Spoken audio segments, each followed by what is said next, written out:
patriarchy affects both men and women, but how it has affected me personally, it's the little things, what you decide to wear. It's crazy because people think patriarchy is a big thing. It affects women's lives in everyday decisions, the mundane decisions of where do I walk at what time. What you're saying, Uguti, patriarchy, back in the day, the place of a woman was in the kitchen. This is a reality even today. I don't think we should be engaged in the discussion of why are women sleeping to get to the top, or men, because it's men also do the same. It's just that we are not popularizing that narrative. But I don't think we should be engaged on the discussion of why these people do that. But ours should be... Came across a situation where somebody actually tells me to my face that, hey, look, do 1, 2, 3, and I'll give you 1, 2, 3. But I have come across a situation where I was being touched, like, what are you doing? Do you understand? And I've come across a situation where I've had to quit my job because somebody says, do you know I did you a favor by hiring you? You could have been a porn star somewhere. So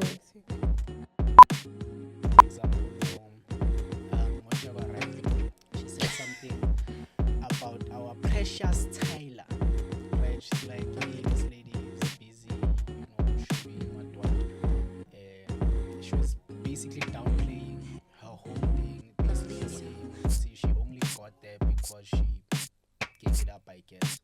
So, do you think your music career would be different if I did what? If Jaguar writes is right?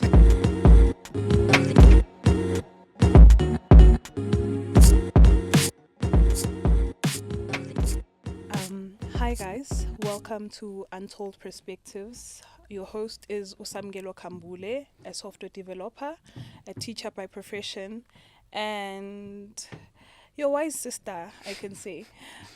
Today we have my co-host Untlankala and Omantombi. Please introduce yourself, guys. Do you want to go, ladies first? No. Okay. So my name is Untold Kankala.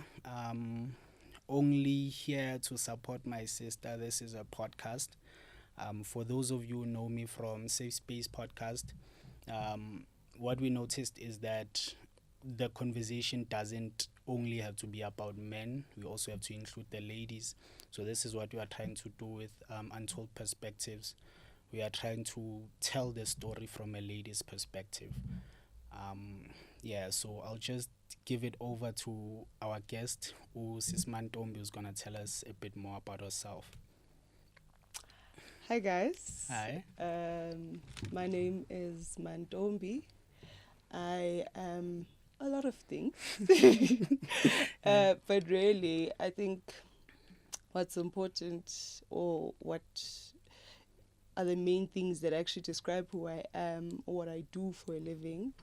I am an internal auditor. I am a florist and I don't want to say book activist, but something along those lines. Really advocate for the encouragement of reading, the literacy culture, etc. Okay. That's lovely. Yeah, that's nice. Thank you so much for joining us. I'm just gonna explain why we are actually here. So literally we are living in a patriarchal society, right? And this is coming from a guy. So we just want to know your experience, right? So you just told us that you are doing auditing, right? So accounting stuff, you are dealing with numbers.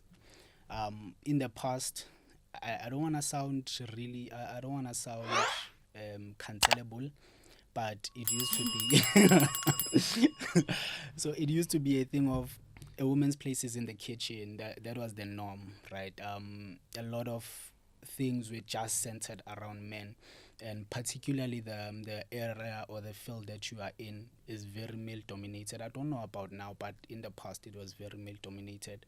So how has that experience been for you operating in that space, which is very male dominated? That's what I would like to know.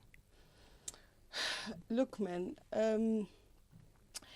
patriarchy is a system, right? Mm-hmm.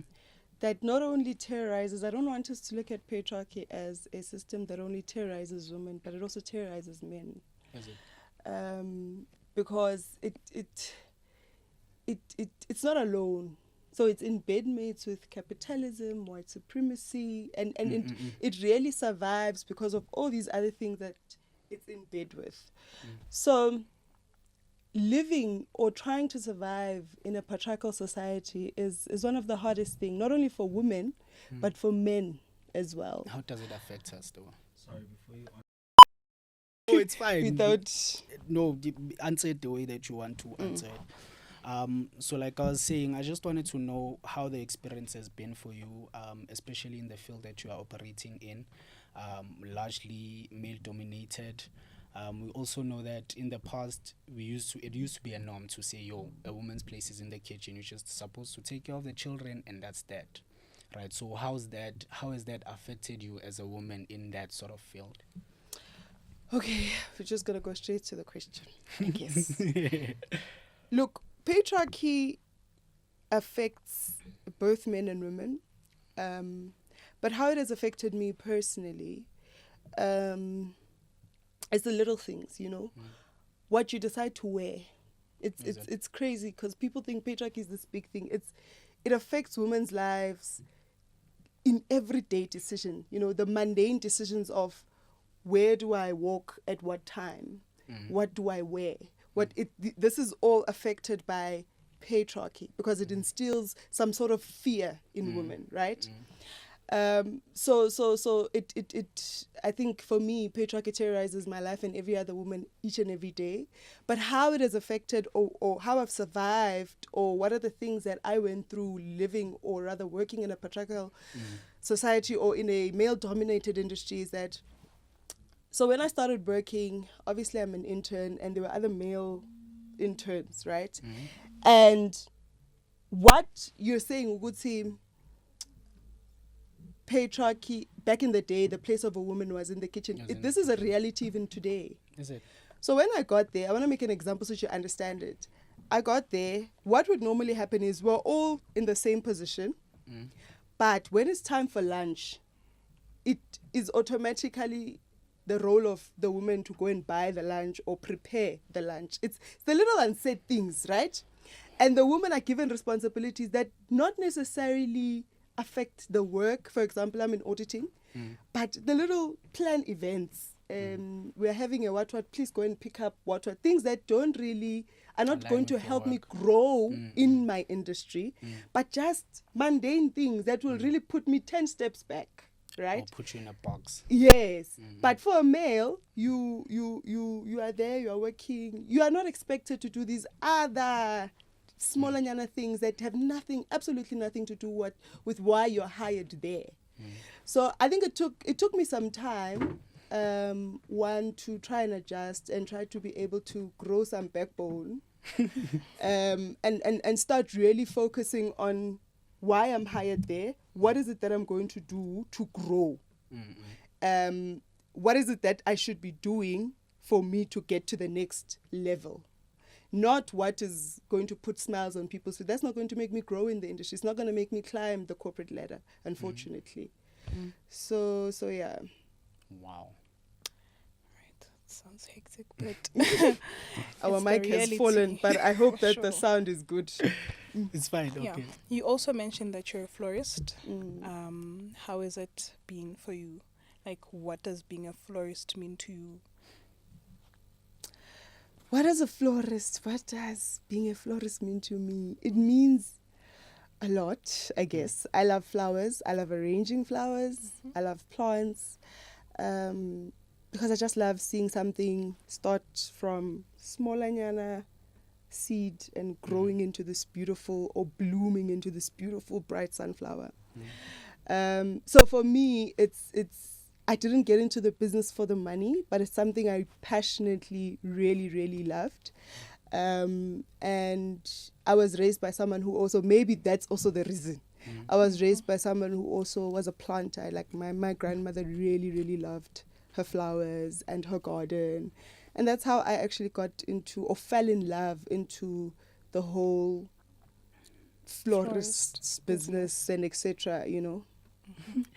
So I don't wanna make it. So I've been told.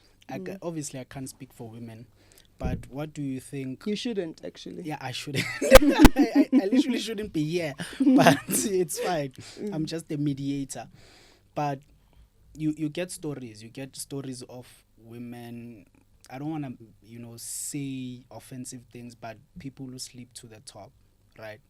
And it's usually what's expected from you in the industry that we are in, workplaces or anywhere.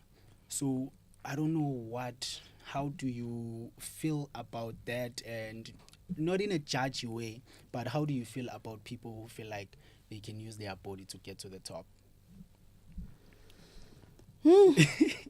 I think I struck a nerve. How do I feel about You always do. people? Look, I think my views on prostitution are that it's work. Okay. And it should be treated as such. But what I don't like and what I'm very uncomfortable about when we always speak about prostitution, we always focus on the women and not the people that actually purchase the service. Yeah.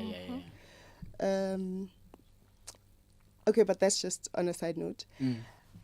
But when I said I think we spoke earlier, Wuti, patriarchy is in bedmates with capitalism, white supremacy, all of these other things, right?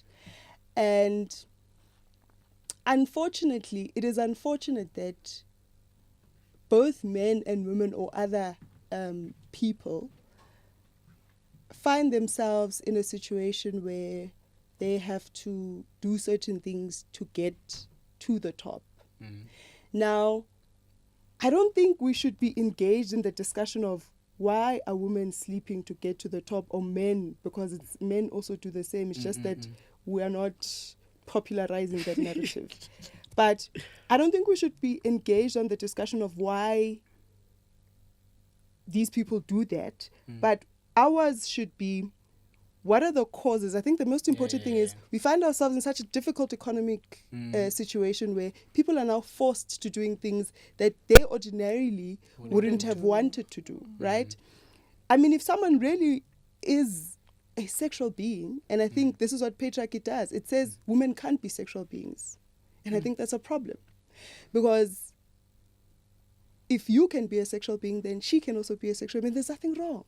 So we should never look at it as a thing of women can't be. And I think that's maybe where we start looking at prostitution as a thing to shame the woman rather than also focusing on who are these people who purchase the service, and shaming them as well.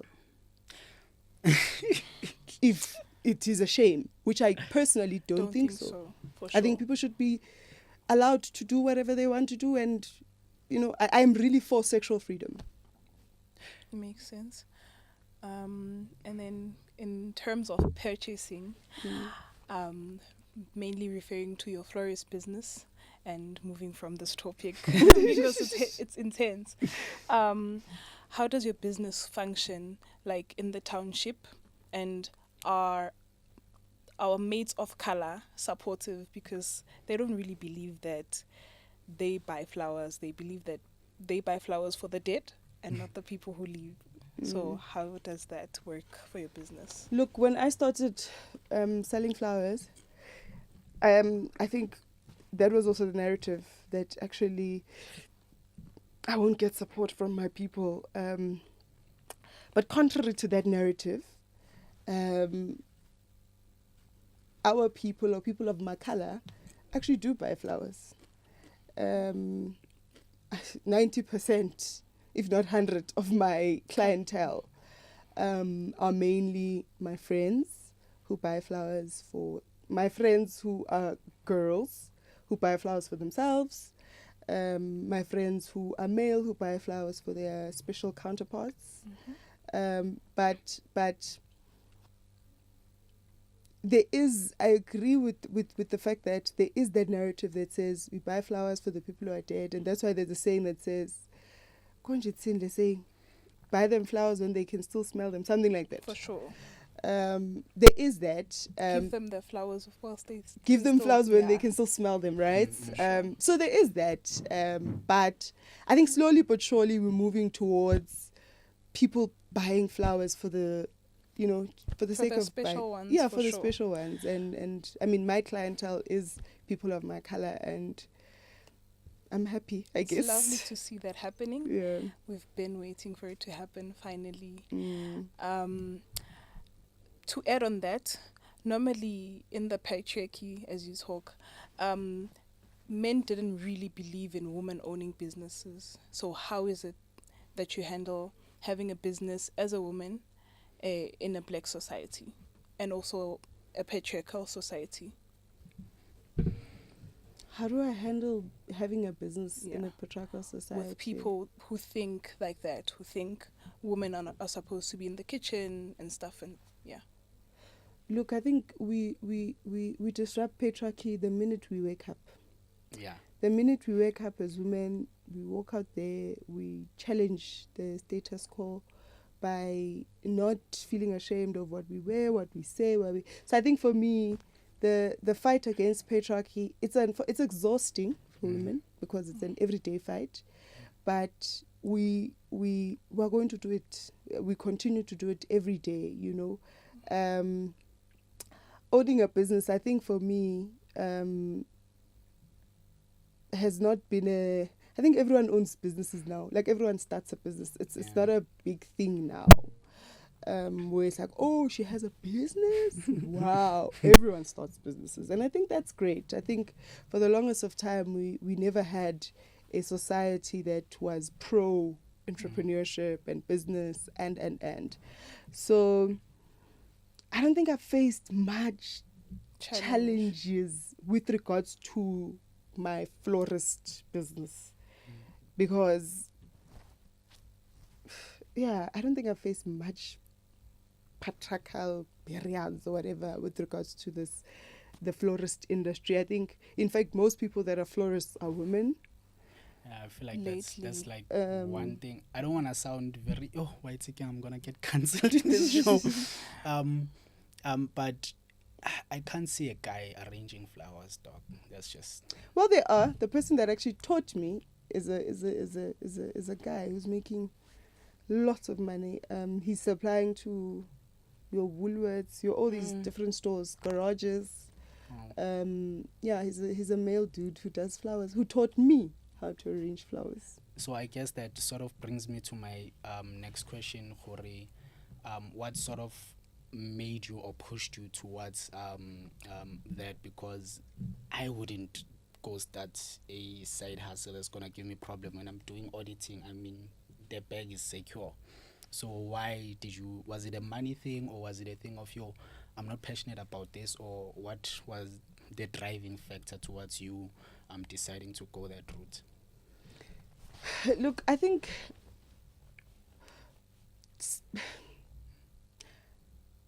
unfortunately we don't have a choice but to have multiple streams of income. Yeah. In not only in this country but in general in the world. Yeah. I think one stream of income is frustrating. So I think, yes, it was an issue of trying to create multiple streams of income, but also trying to create multiple streams of income from things that I'm genuinely passionate about. Because that's the thing about business. If you're not passionate about it, it won't really work out, and you won't be consistent. Even in the difficult times, you'll fail because it's not really what you are passionate about, and hence you just did it because I must make money, you must survive. But not said it's gonna make him money. Sorry? Or someone says, this is going to make you money, you should venture into this, And You just did it. Yeah, I Sure. I did it for economic reasons. We need multiple streams of income, but also because I'm genuinely passionate about flowers and plants. And like I said, I was raised by someone who had a garden and was very passionate about gardens and stuff. Okay, that's nice. So how do you balance your life, work in the auditing sector, your business, your personal life, and also your relationship if you are in one? How do you balance all of that? My relationship, I'm in a lot of relationships, not romantic. But I don't think there's such a thing as balance, hey?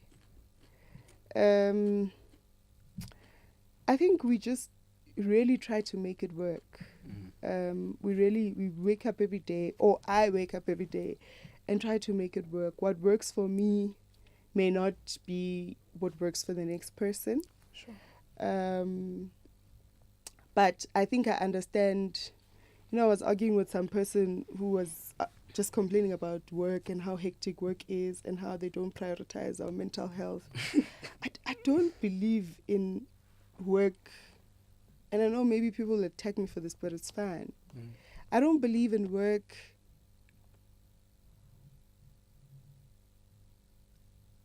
having to focus on people's mental health, etc. Because I feel like we focus too much on our 9-to-5 jobs, and then we expect them to bring all these other things, right? We must be happy at work. I must find friends at work. I must be, because you've centered this one thing about your life, and that's why you're so miserable. And if you understood, Uguti, I have work, and this is my expectation at work. Once I'm done with work, I have my family, and when I'm with my family, it's my time with my family. When I'm doing business, I think we just need to understand the different roles that these different things play in our lives, and just try to make it work For sure. through it all. Hey, I don't think I have a balanced life. I really don't. I make it work. Make it work. You know what? You said something and it's still scratching at the back of my mind. I wouldn't let it go. I feel like the guests really need to hear something about this. You said something about a lady's sexual freedom, right? I mean, we are raised as black people knowing what's in Tombazana, you guys are sitting nicely. I feel like your parents have had something to do with that. And then I look at society now, and Instagram, everything is in your face. Like literally, you don't have to go to a porn site to pleasure yourself. You can just go to Instagram, you'll be fine, right? I shouldn't have said that, but women's sexuality and that whole thing, how is it going to integrate with society? Because first and foremost, as black people who are born and bred to think a certain way. So how is that conversation going to be addressed, especially considering what black families and clearly it's a topic that needs to be had, because you guys, you can be sexual beings. So you said so many things that triggered so many things. I can see you triggered. Look, we were raised, and I think we must accept as a point of departure that we were raised in a patriarchal society. A society that, one, has normalized violence, two, survives on creating this fear in women and policing women's body and objectifying women. So that society then says, no, dress like this, walk like this, like just be timid so that the men can look at you. If you are decent, estima, then, And unfortunately, we were raised in that society. I don't think I blame our parents. They were also raised in a highly patriarchal society. It's only now that we're challenging these narratives and really changing and using such public spaces to change the narrative, right? So it's not going to be easy. That is why some people feel like feminism is such a big swear word, or it's a crazy thing to even talk about. Because they've been socialized a certain way, which I think is problematic. Like I said, patriarchy says the woman can wear a certain dress. It polices you as a woman. You must wear this, you must... You know, patriarchy, it even says, as women, you don't own anything, don't own the means of production, but you also don't own your own body. Because then it tells you that you must dress like this so that you are seen to be an honorable or decent, if there's such a thing, decent woman, you know. And those, I think, are the things that are problematic, and we must start challenging them as a society to say, we are women and we want to own our bodies. I don't want to have to think twice if I want to dress a certain thing when I go to the shop. And I'm subjected to harassment and it's masked as appreciation. That is nonsense. Yeah, but what does that say about your safety? Because now you also have to know, if you are walking around naked, it's a lot of creeps out here. Safety. Safety. This is what patriarchy does. It creates this false safety. Because we have normalized violence in a patriarchal society, I could have normalized it. We've normalized the fact that a woman can just be grabbed. No maganchan. A woman can just be given unwanted attention when she passes the street. Because she's wearing shorts, then she'll get unwanted attention from it. We've normalized that violence, right? And now, because we've normalized violence, now we are creating this concept of safety, right? That says, women, continue being in fear and you must be safe. And the people that will provide the safety are your male counterparts. And this is why... this also just speaks to rape culture. This is why you'll find people saying a lady that was raped in a club, but begafuna in a club. Why was she wearing that short skirt? We're not addressing the issue. Instead, we're blaming the woman again, instead of addressing the perpetrator, right? And some would even say, no, she was raped by an unknown fella and don't. Most of the rape cases are from people that we know. We're not being raped by people we don't know. So now the concept of safety, where am I supposed to get this safety as a woman? You know, so I think really patriarchy survives on that, on the creation of fear and the manufacturing of female fear. You know, so we must constantly be scared. Where do I walk? At what time? What am I wearing? Da da da da da da. And these are things that we must slowly start questioning ourselves and interrogating and disrupting. When we say we want to disrupt patriarchy, we must disrupt these narratives, because I really think that if we were to address the violence, then we would not say women must be safe. We must try and protect and put women in. Let's address the issue of a violent society. Whoa. Yeah, but you know what I'm also noticing now? I'm noticing that we, like, okay, it's in Yenzi example ngamazulu. We used to talk amabeshu and women used to walk around ngamabele, and I don't think we had those cases and stuff. I don't know what changed to sort of put us in this part of life that we are in, and I feel like we are going back to what we used to be, because people used to never dress, and men didn't have a problem with that. In fact, it was celebrated. We were uplifted. Abantwana used to go emhlangeni to celebrate their virginity and stuff. So I get where you are coming from. But Samgelo, do you have maybe something to add? I feel like it's the screen mainly that contributed so much in how things have changed. We were boxed by the screen. Oguti, these are things that we're supposed to expect, and these are things that we like rules that we're supposed to live by.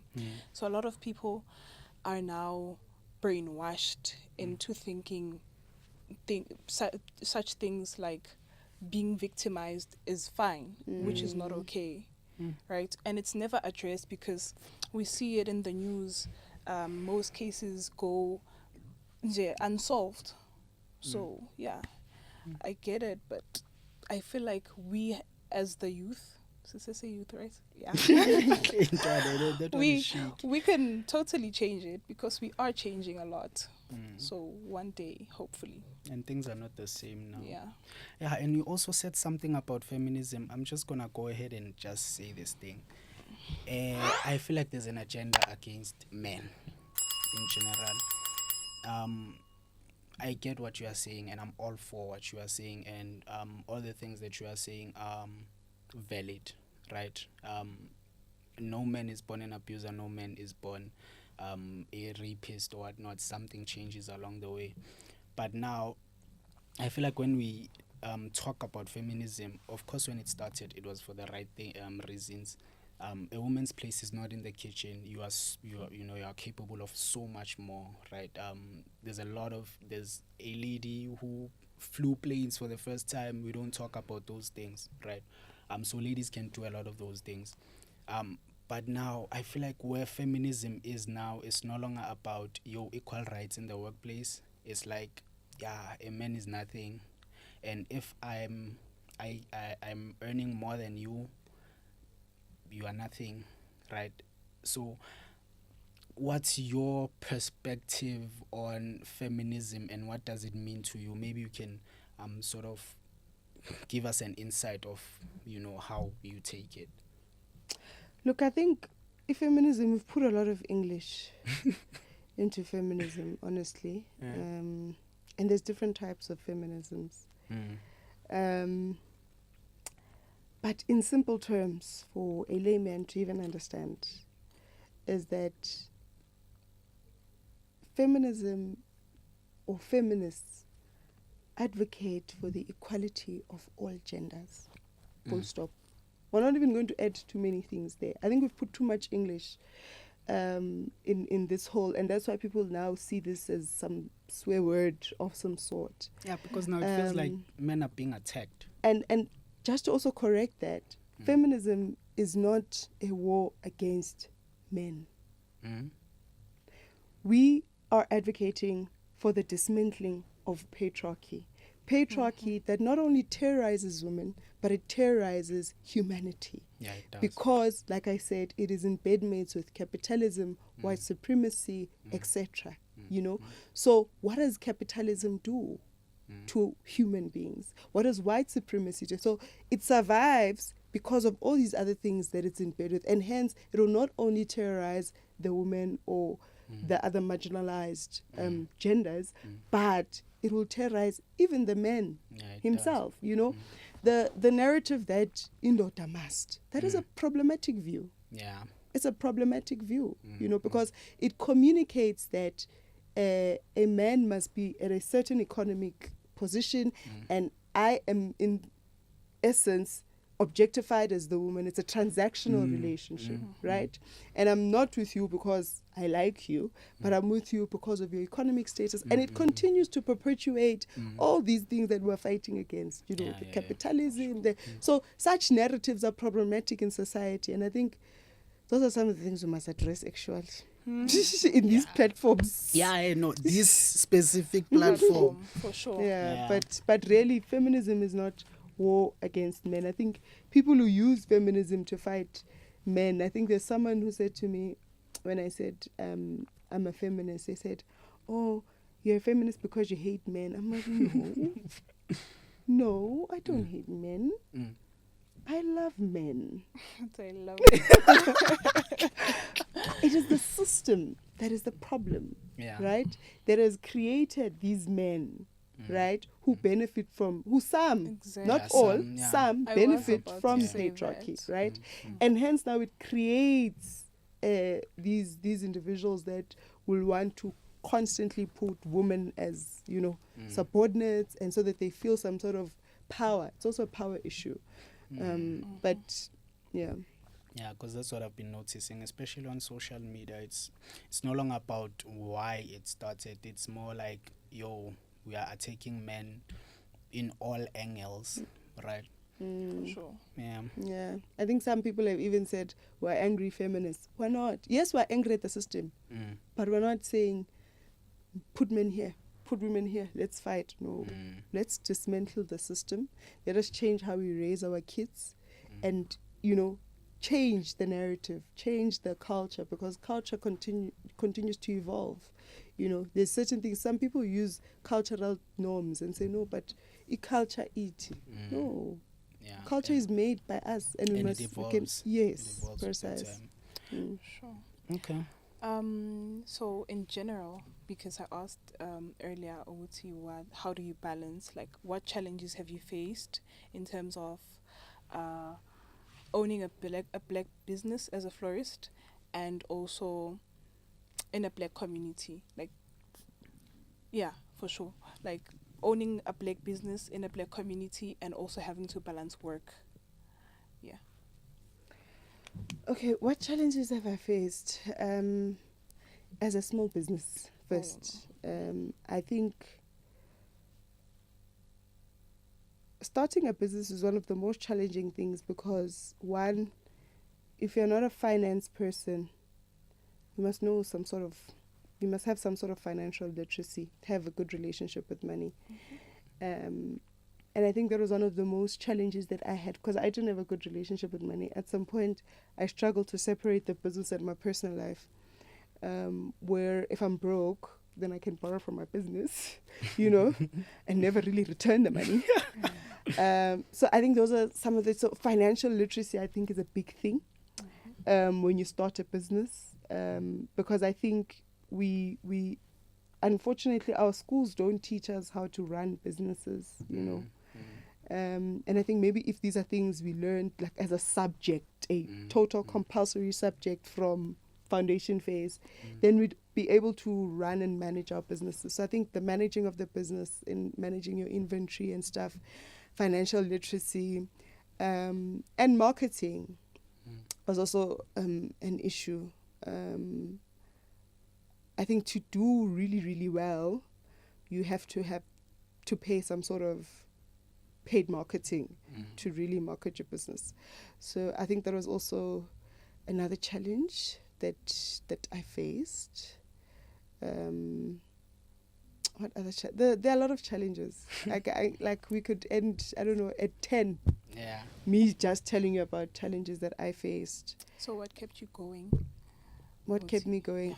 I love flowers. That's good. I love flowers. There's a saying that says... But apart from the love of flowers, like business, apart from loving something, businesses can be challenging. Like, as you said, sometimes you'd borrow money from your own business for your own benefits, personal benefits. Like the discipline, how did you go about gaining that? And then after gaining that, keeping it going?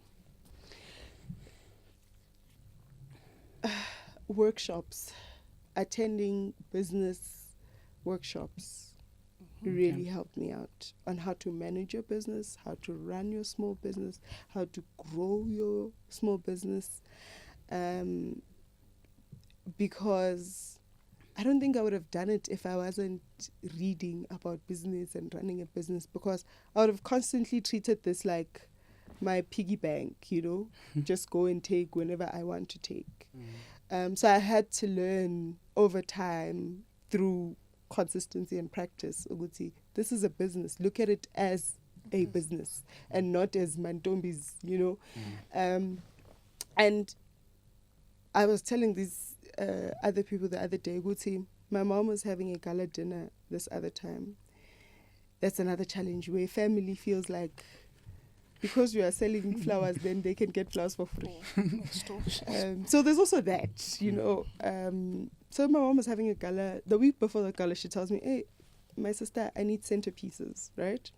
And I'm like, okay, I'm going to sort you out. Just tell me what type of centerpieces, right? And then I'll send you a quote. My sister keeps quiet. The day before the gala, she's like, hey, but my sister, where are the centerpieces? I'm like, hey, but mama, where's the money? But so these are some of the things you'd have to deal with, because now it's your mother.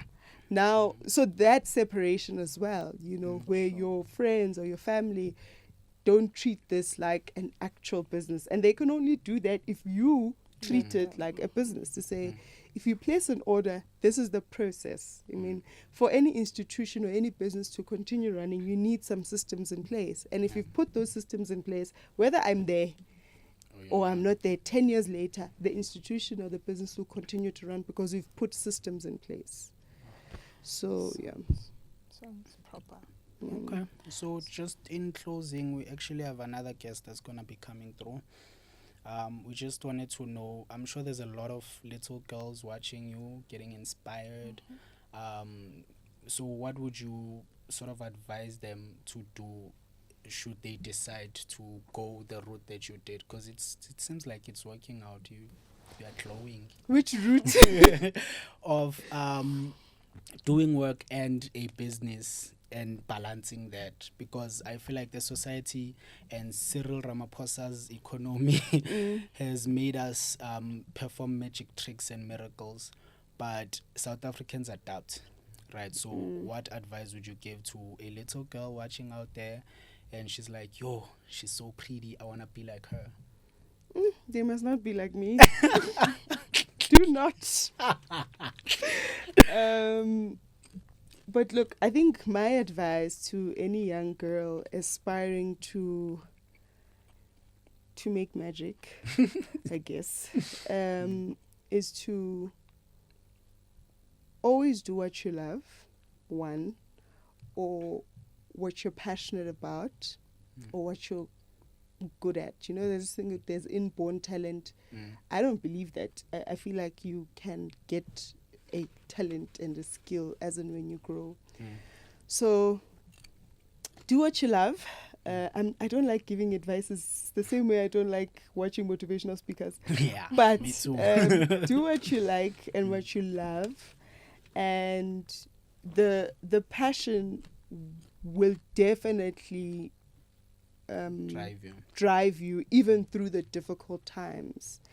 And unfortunately, like I said, in this economy, you don't really have a choice but to have multiple streams of income. You will never survive with one, because we live in a capitalist society.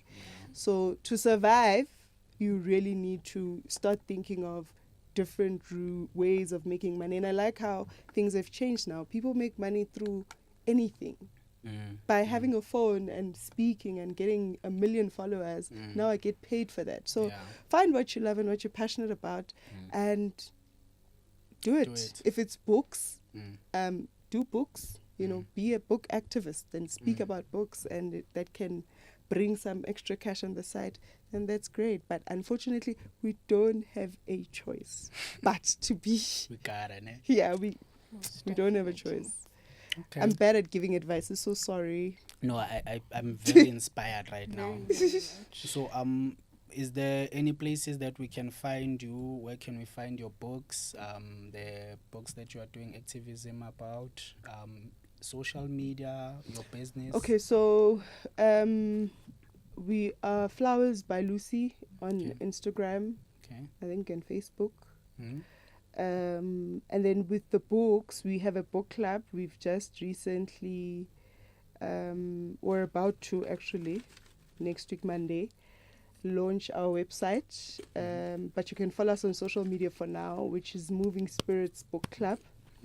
And yeah, that's where you'll find us. You'll find us on Instagram, Moving Spirits Book Club, Facebook, Moving Spirits Book Club. But we are going to launch a website on Monday where you'd really get more information about what is the book club about, and also we have a library section, so if you want to download books there, you'll be able to download the books, but that is only being launched on Monday.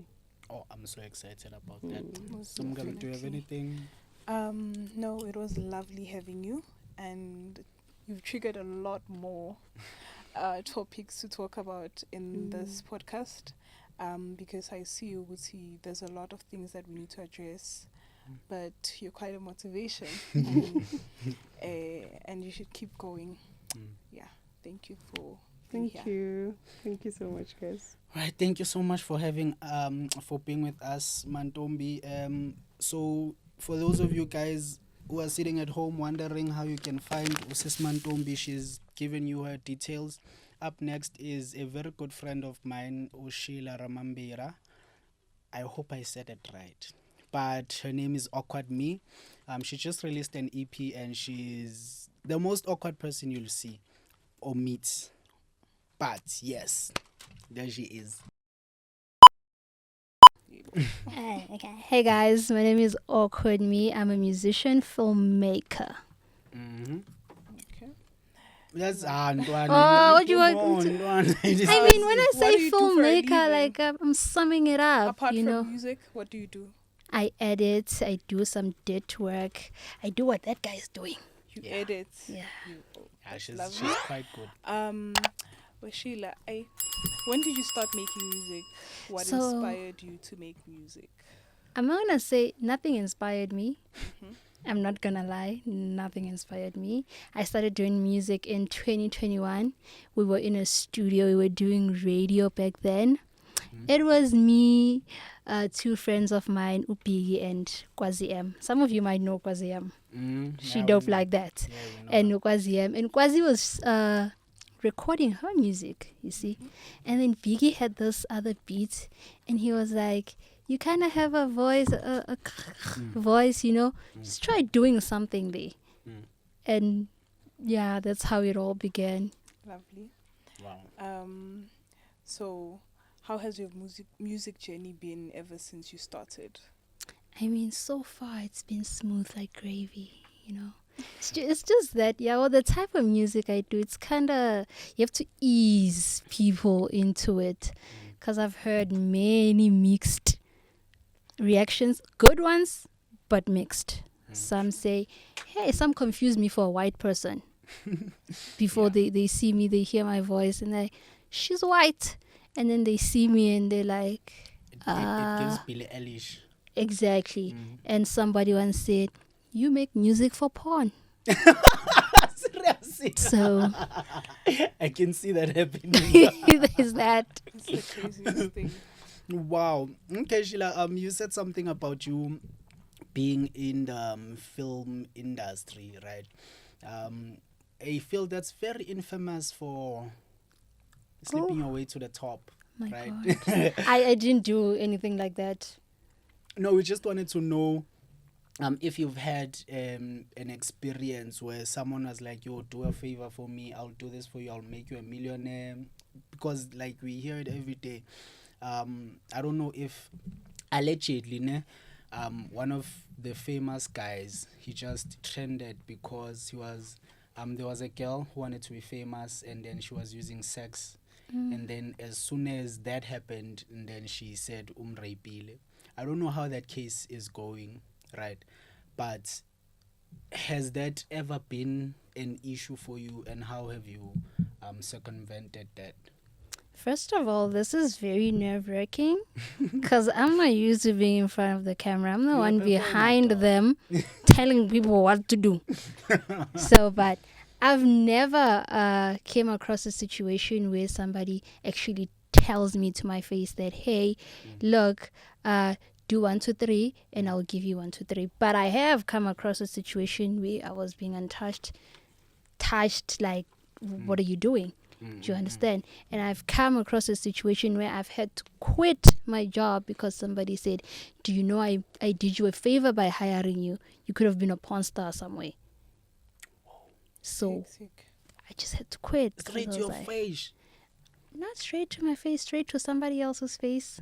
But we were there so that they included me. Like, you and your friend. Nobody hires girls in this industry. So I did you a favor. You could have been a stripper, a porn star, whatever. But why do you think that narrative is still predominant even now, these times we are living in? I mean, I honestly can't tell you. But I think it all goes back to that topic you guys were talking about just now. Women are supposed to do certain things. You can't climb the corporate ladder without giving it up or shaking something as a woman. yo, and we see it all over social media. It's like shake your ass or. I mean, she can go on social media right now and say what she has to say. We'll be like, She can go on social media, kapenti, and say what she has to say. Now we're going to pay attention. Nah, but sex sells. It does, but for the wrong reasons. Yeah. That's the sad part. it's also the power hungry thing we were talking about earlier on that made them do that to you. See, they feel some certain power, hence they said we wouldn't have hired you. So I think it's also those things. I mean, at the end of the day, my body as a woman, it's not mine. It's the man's body. Is it? Yeah. Why are you agreeing to that? I mean, the way society is set up, I'm not allowed to own my body. Yeah. You understand? Yeah. Okay, if I'm a shorts right now, I'm gonna be told what a man gonna say, what a man like bazutin, bazugripa, what are they gonna do? So everything I do with my body, I have then to think of you as a man somewhere that I don't know. But if you're given a situation where it's like, okay, let me make an example. Ngochagwa, right? She said something about our precious Tyler, right? She's like, hey, this lady is busy, showing what. And she was basically downplaying her whole thing, basically saying she only got there because she gave it up, I guess. So, do you think your music career would be different If I did what? if Jaguar Rights is right? About our precious Tyler. If I got did Yeah, basically. Oh, so you're saying she was also did it? No, I'm not saying that. Allegedly, I'm not even saying Please allegedly. clear that. I'm not saying it at all. I am not saying nothing at all. I don't know. I guess I would have to do it to know. Don't do it. You're my friend. And How would you know? yeah, I wouldn't know. Yeah, No, you I'll wouldn't see really the fame know. overnight. What if in Limpopo ngathola makatsa? Okay, well. Okay, that one. It also works, I suppose. Okay. So, so far, how are people receiving your music, and how is the fan base treating you? I have a little cult. I have a little cult following. I wouldn't call them a fan base. It's like a little cute cult following. Family nyana who understands The me. type of music you Yeah, the type of music I make, and they understand me as a person. So far, they've been great. They've been good. It's great. And the It's greatest very, thing very is lovely. getting those messages go Instagram. Yo, dude, your voice. Yo, this music. Yo. So tell us about your EP, Life with Boys, right? What is that about? It's very reminiscent now that we are talking about men and patriarchal society and all of the things that, you know what, I'm losing my membership in the men's conference because of this episode. I really didn't want to be here. Yeah, but how can you tell us about that whole creative process and why you came up with it? Life with Boys. Ngilo abafana. Mangibonisa story. So everything in that EP is just basically me telling what those men did to me. Wonke la ma-ex wami bangigile bangibeka phansi fail. Yeah. So each and every song is a Each story and every song, there's a story behind it. about Sabu something that Ariana actually happened. Grande. Yeah? Yeah, about something that actually happened. Oh my God. It's lovely. There's a story behind it. And then I decided, you know what? I'm going to feature men only on this. Nice. So that if Nyaktua kule ngoma le, at least there's a man who's going to, Yeah. you know. Back you up. Yeah. Yeah, I'm losing my men's conference ticket. Yeah, I'm also featured on her track, guys. It's called Spell, but it's a 5-track EP, right? Yeah, it's a 5-track EP, and I'm actually working on my next project, 1010 Whiskey. Okay, is that a single or album? It's a project. Okay. I don't know yet if it's an album, an EP, or what. I don't know. Okay, I'll see. but I trust you, Ntwanak. Of course. Whichever way, just call me. I'll be there. All right. So thank you so much, guys, for joining us. It seems like we are running out of time. We're gonna play off with Ingoma Yaga Sheila in Numb. Right. So for those of you who want to connect with you, where can they find you? Okay, you guys can get me on Instagram. It's awkward_me. The me was 3 E's. And then on TikTok, awkward me. Facebook, Mohanero Ramambira. Okay. I don't think they're gonna Or find you can it call then. me on 073 something. We have a need, yes. No, I'll include the links we will include the links in the description, so that you guys can actually listen and find out for yourselves what is this cult following here from this lady. And also, fun fact, you can make babies to my songs. Yeah. I've actually no, let's continue. Thank you very much for being here, Sheila. It was lovely. Thank you for having looking me. forward to listening to your music and seeing if I become part of the cult Nami. You Because probably will. I'm definitely gonna be, because I love chilled music and it's really calming when I'm coding. So yeah. Yeah. Coding baddie levels, coding with the nails there. Okay. So thank you so much, guys, for joining us in studio. This was me introducing my lovely host of the show, Untold Perspectives. So like I said at the beginning, we are mainly going to be tackling things that ladies have to deal with, and this is going to be your host. Not So- just ladies though. and men. Yeah. Yeah, but these are topics that ladies really, are most likely to be interested in. It's unisex, but we want to focus, right? We want to have 2 platforms. SafeSpace is for something else, and Untold Perspectives is for something else. Yes. Is there anything else you want to say before we go? But they can totally check me out on socials. Now I have a TikTok account. Our levels. And you can find me by the name Usisom Dala, because I did say Uguti, I'm the wise sister, Oh, yes. your big sister. You can also find me on Facebook, but it's a struggle, that side. Eventually we'll grow with you. But yeah, looking forward to see you in the next episode. Okay. Yeah. Thank you so much, Sheila. Is there Thank anything you. else you want to say? You are good. I'm good. Okay. Just listen to my music. Yeah, I'm definitely. very nice. If you don't I like can my attest to music, that. I can take pictures of you or something. Oh, okay. Oh, she's also a photographer, videographer, like she said. Okay, so thank you so much, guys, for joining us on the show. Until next time, please keep it locked. And yeah, thank you for joining us.